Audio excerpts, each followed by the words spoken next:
চলে আসলাম লাইব্রেরিতে, যার লোকেশন ছিল 10তলা ভবনের 3তলায়। আর আমাদের লাইব্রেরিতে ঢুকতে গেলে প্রত্যেক মানুষের লাগবে সিগনেচার, বিজ্ঞানের লোগো এবং কয়েকজন বিখ্যাত ব্যক্তির ছবি টাঙ্গানো। এবং আমাদের ডিপার্টমেন্টের ফার্স্ট ইয়ারের মেয়ে এবং ছেলেরা কিছু চিত্র এঁকেছে। ক্লাসের মধ্যে আমার সাথে রয়েছে প্রেমিক পুরুষ মেহেদি ভাই, যে কিনা হাজারো মেয়ের মহিলার ক্রাশ। তুই বিয়ে করছিস না? নাম কো? দুইটা আবিদ্যা আছে না? নাম কো? আবিদ্যা আছে নাম কো? একটা আবিদ্যার নাম হলো টিংটং, বউয়ের নাম কো? বউয়ের নাম হলো চমচম।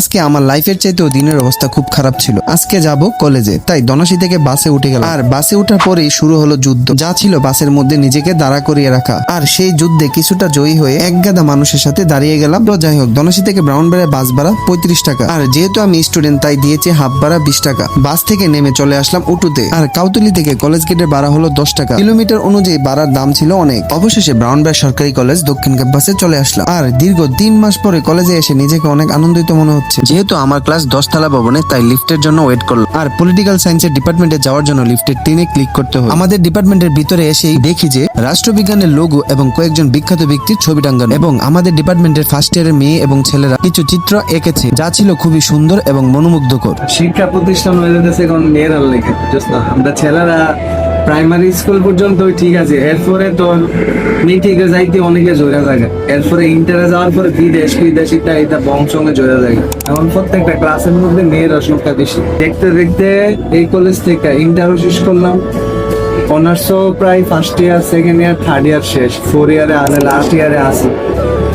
সময়টা কই দেয়া গেছে গা একমাত্র আল্লাহ জানে। আর চলে আসলাম লাইব্রেরিতে, যার লোকেশন ছিল 10তলা ভবনের 3তলায়। আর আমাদের লাইব্রেরিতে ঢুকতে গেলে প্রত্যেক মানুষের লাগবে সিগনেচার এবং তার ডিপার্টমেন্টের নাম এবং তার রোল নাম্বার। এখানে ক্লাসের ফাঁকে ফাঁকে অনেকে বিভিন্ন ধরনের বই পড়ে থাকে, যা জ্ঞান ভান্ডারে পরিপূর্ণ। সময় আসলাম যেন কত বই দেখতাম, আড্ডা দিতাম। আর এখন সময়টা সময় হয়ে গেল। তোর যে অনার্স লাইফটা শেষ হইতেছে, তোর অনুভূতি কিরকম? অনুভূতি পাইলাম কি কলেজে তো আসা হইল না, তো পাইলাম না, ইন্টারটা তো পাইলাম না, পূর্ণ হয়ে গেল না।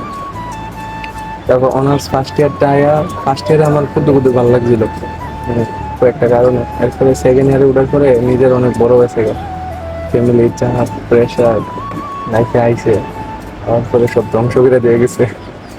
আমরা এখন আছি ক্লাসে, আর ক্লাসের মধ্যে আমার সাথে রয়েছে প্রেমিক পুরুষ মেহেদি ভাই, যে কিনা হাজারো মেয়ের মহিলার ক্রাশ। আর আমার সাথে আরো একজন আছে, একটা ভিডিওতে বলেছিলাম সিঙ্গেল পারসন নিয়াজ, তলে তলে প্রেম করে কাউরে কোন আর কি। আর আমি আছি সিঙ্গেল।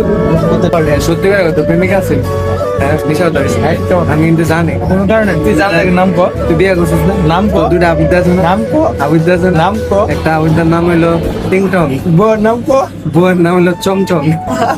পলিটিক্যাল অনার্স 4 ইয়ারে সপ্তাহে 2 দিন ক্লাস হয়ে থাকে। আর ক্লাস শেষ করে চলে আসলাম বাহিরে। ব্রাউনবাড়িয়ার মধ্যে সবচেয়ে সুন্দর জায়গা বলতে ব্রাউনবাড়িয়া সরকারি কলেজের দক্ষিণ ক্যাম্পাস, যেখানে অনেক মানুষ এসে থাকে সৌন্দর্য উপভোগ করার জন্য। আর ব্রাউনবাড়িয়া সরকারি কলেজে জুলাই আগস্টের স্মৃতি এখনো কিছু রয়ে গিয়েছে। আর দক্ষিণ ক্যাম্পাসে সব অনার্সের ছাত্ররা, এখানে কোনো ইন্টারের ক্লাস নেই। কলেজের ক্যাম্পাস থেকে বের হয়ে চলে আসলাম কলেজ ক্যান্টিন, যেখানে কিছু নাস্তা করে নিলাম। আর এখন সময় বাড়ি যাওয়া। গাড়িতে উঠতে না উঠতেই বৃষ্টির কবলে পড়ে গেলাম। আজকে ব্লগটা এই পর্যন্তই, সবাই ভালো থাকবেন।